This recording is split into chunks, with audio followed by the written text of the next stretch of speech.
In the headlines, MP for St. Joseph, Kelva Daru, says he intends on making sure the Labour Party retains the seat even if he will not contest the next general elections.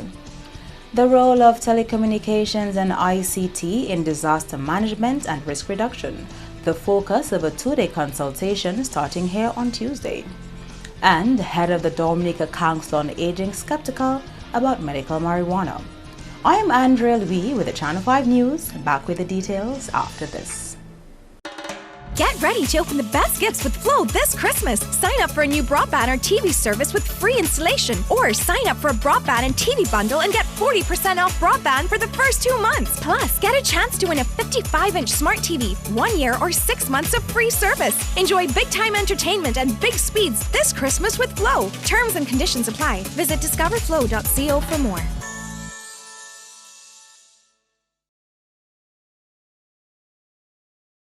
Rudolph Thomas Enterprise in Portsmouth, your suppliers of building materials and hardware products.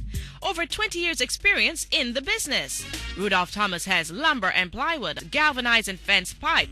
Check out Rudolph Thomas for ceramic and vinyl floor and wall tiles, nails, nuts and bolts, paint and painting supplies. And check out their line of electrical and hand tools. Go now to Rudolph Thomas on 1240 Bay Street in Portsmouth.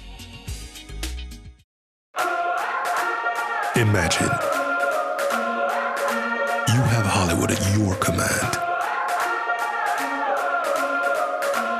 Introducing Flow Evil. Red cheese, gold rings, all black, everything creeping through the night. Anywhere you are. Big girls don't scream hard like Halloween, make me feel alive. There's a world of entertainment here, and you run the show. Flow Evil.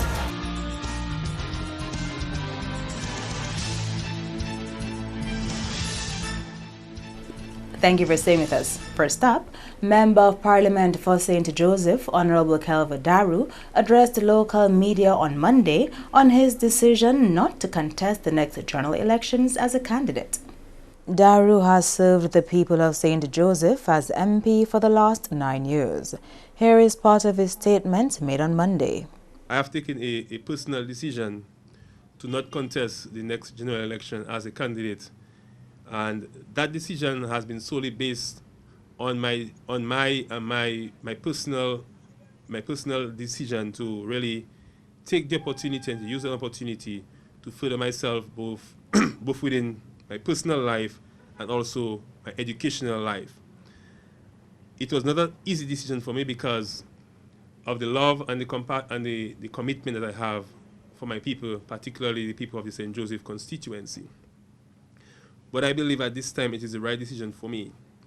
And I informed the Prime Minister of my decision a few months ago and also discussed it with my family.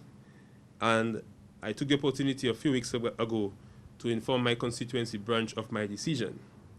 I believe at this time the Dominica Labour Party continues to remain the best party of choice for Dominica, and I continue to have the utmost confidence and respect for our Prime Minister, Honorable Roosevelt Skerrit.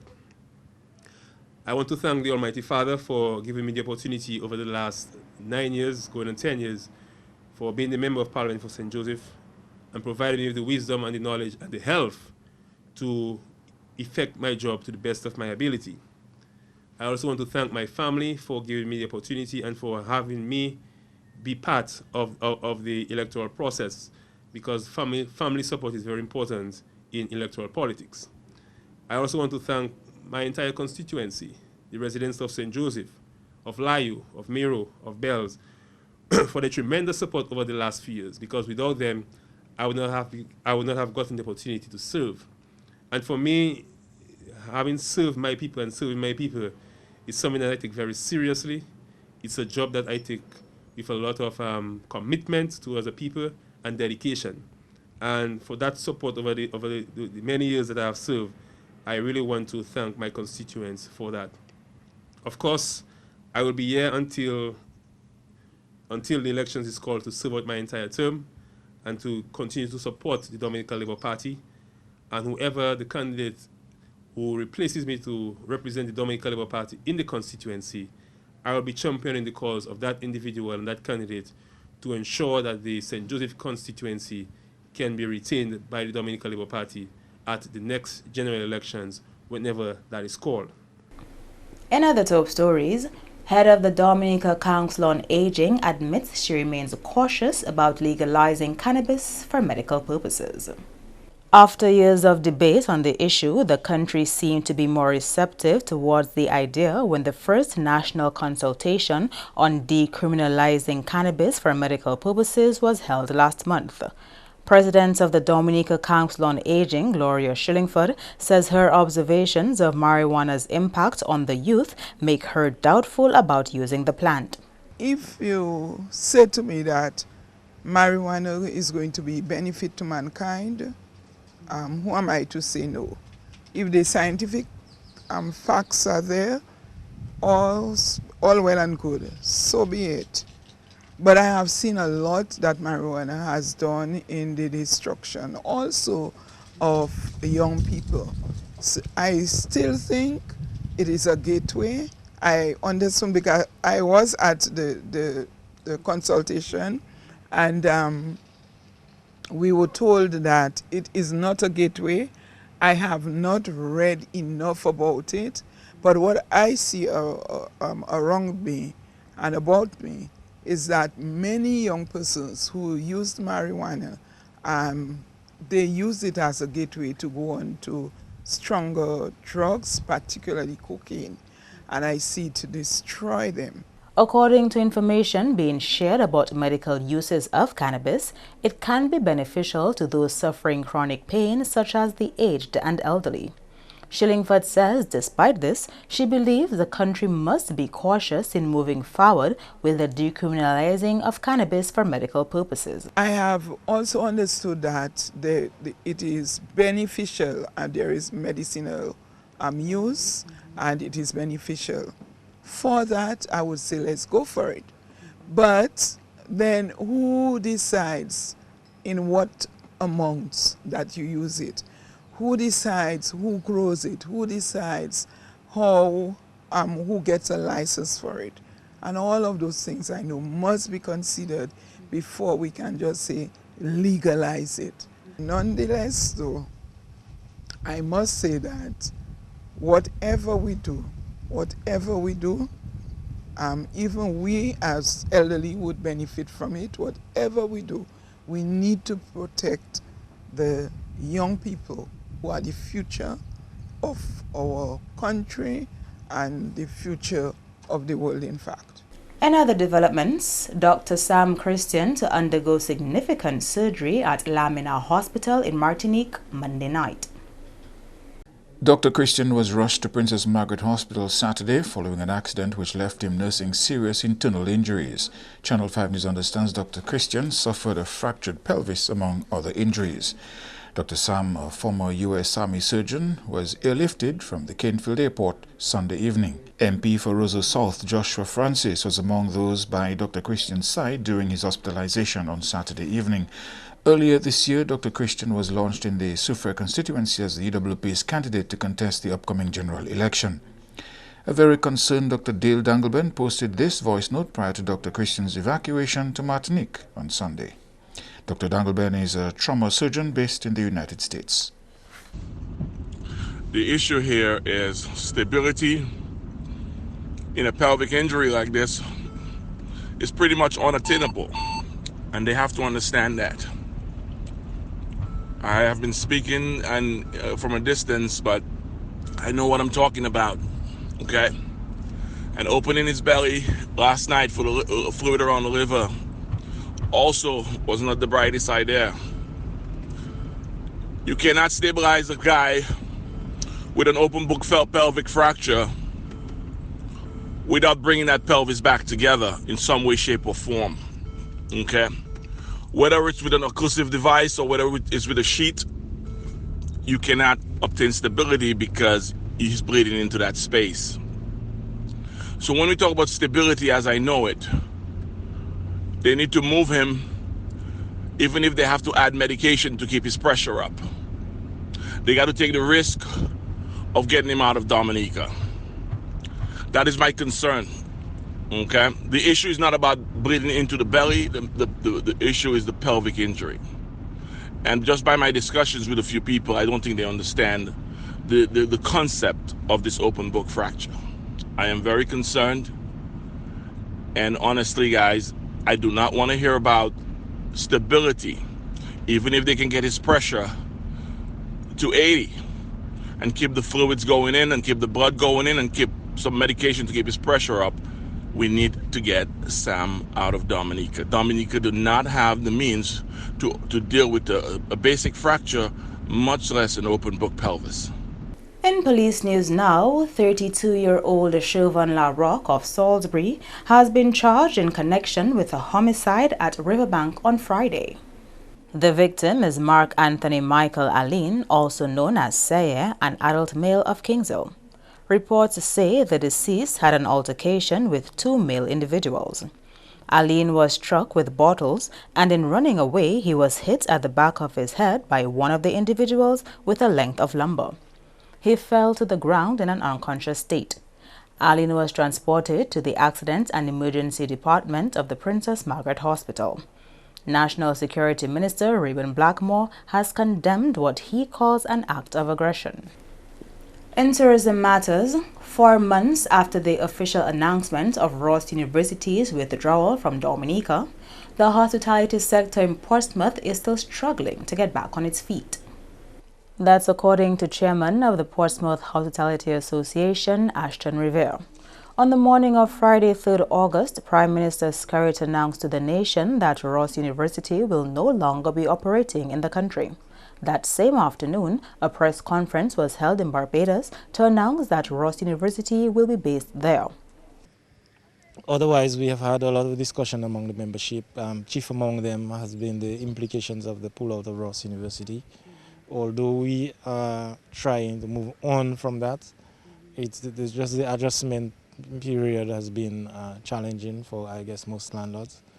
You have some persons who have gone into doing overnighters. And I want to encourage people whilst I'm here with you to take some time, come spend a weekend in Portsmouth or something like that, because you have some very excellent accommodations there. And the landlords are not averse to renting for locals, you know. So quite a few people have gone into the overnight aspect of the business. On 3rd August, Portsmouth also welcomed the inaugural call of Val Ferry. This ferry service was initially to run between Portsmouth and Guadeloupe with the plan of extending the service to Roseau. Revere says since over the past 4 months, the number of calls to the community have not been as frequent as expected. That has not materialized how we expected it to materialize in terms of influx of numbers from the French islands, neighboring French islands. And what we would like to see really is a greater partnership with Val Ferry. And when we met on at the launching of the service, Val Ferry was committed to working with us to develop that type of linkage.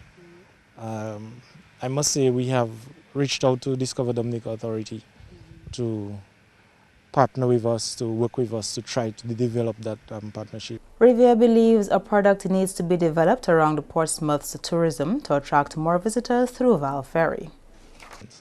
Val Ferry, I think the service has to be nurtured. We have to build a product that this ferry service can sell to its customers or potential customers in the French islands, which has to be built around the Portsmouth area.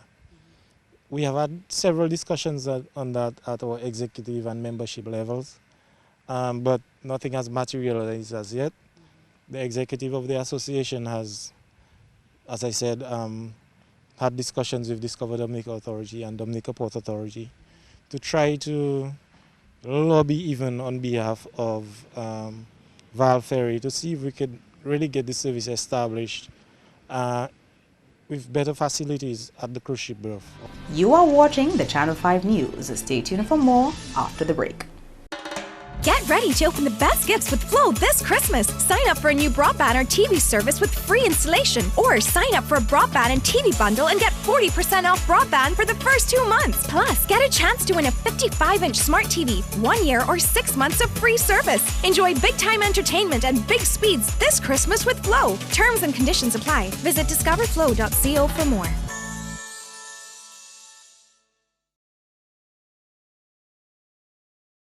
M&J Covering is the producer of designed galvanized and galvalume in Dominica.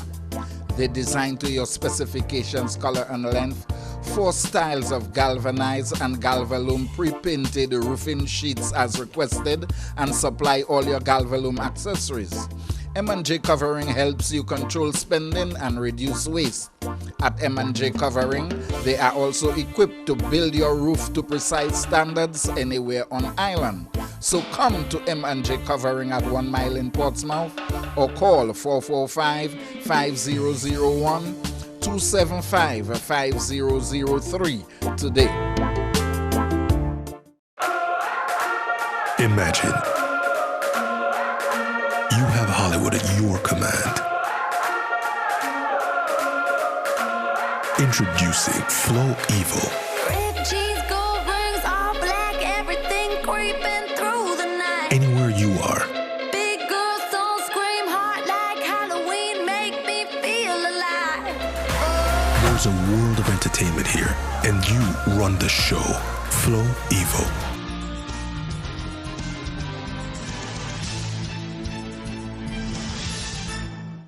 Welcome back.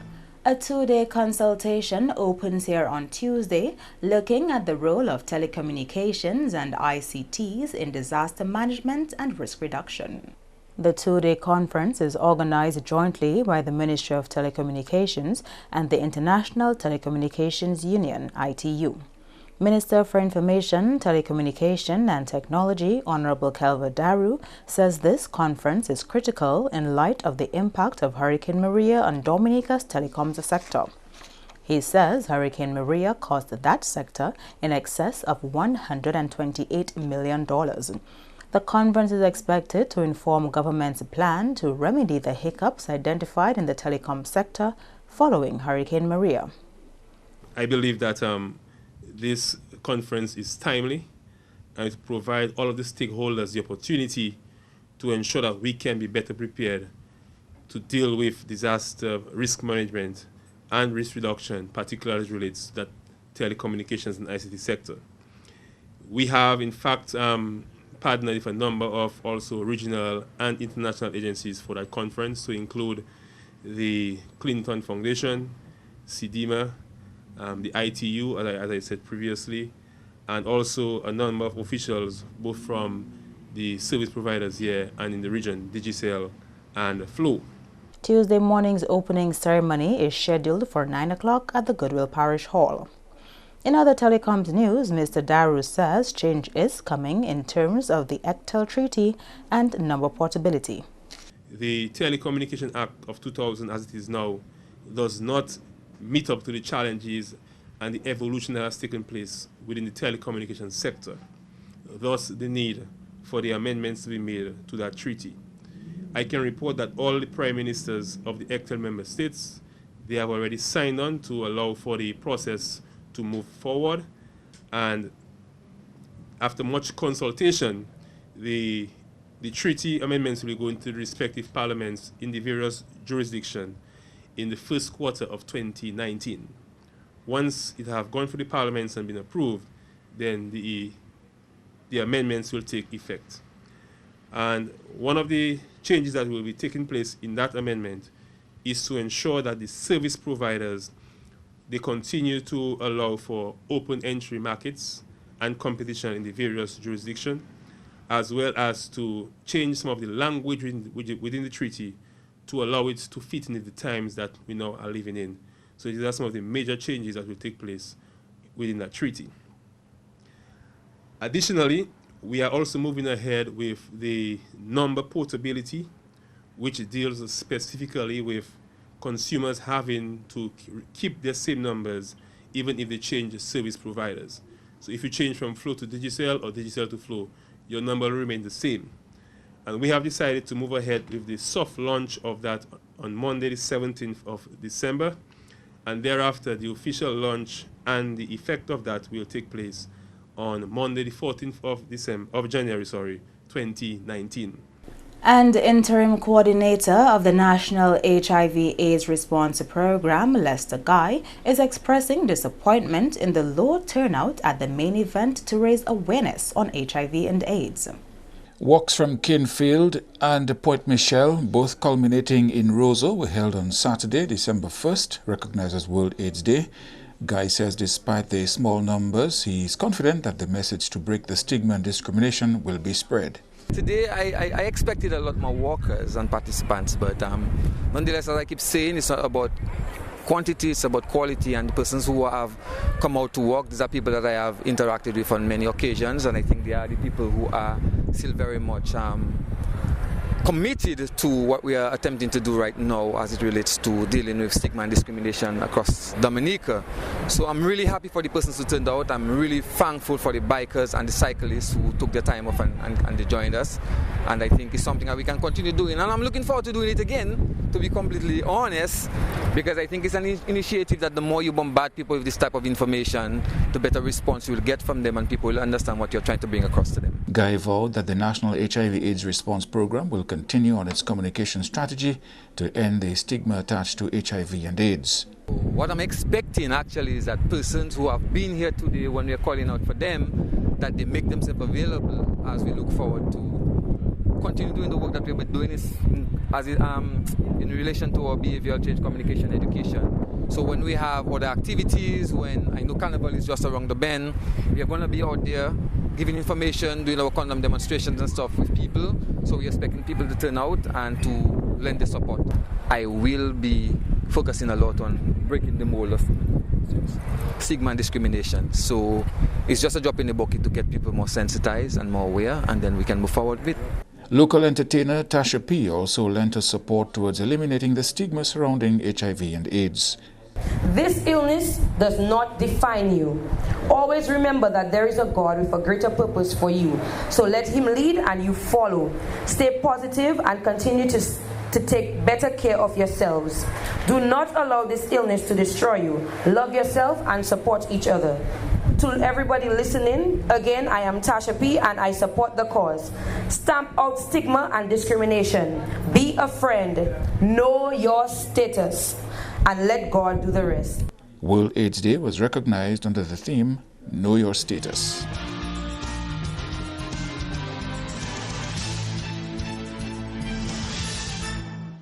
To end the MP for St. Joseph, Kelvin Daru, says he intends on making sure the Labour Party retains the seat even if he's not contesting the next general elections. The role of telecommunications and ICTs in disaster management and risk reduction, the focus of a two-day consultation starting here on Tuesday, and head of the Dominica Council on Aging skeptical about medical marijuana. Feel free to contact us at news@marpin2k4.com. You can also access our past newscasts on our YouTube channel. On behalf of the entire production team, I am Andrea Lee, and to all of our viewers around the world, thank you so much for watching. Join us tomorrow.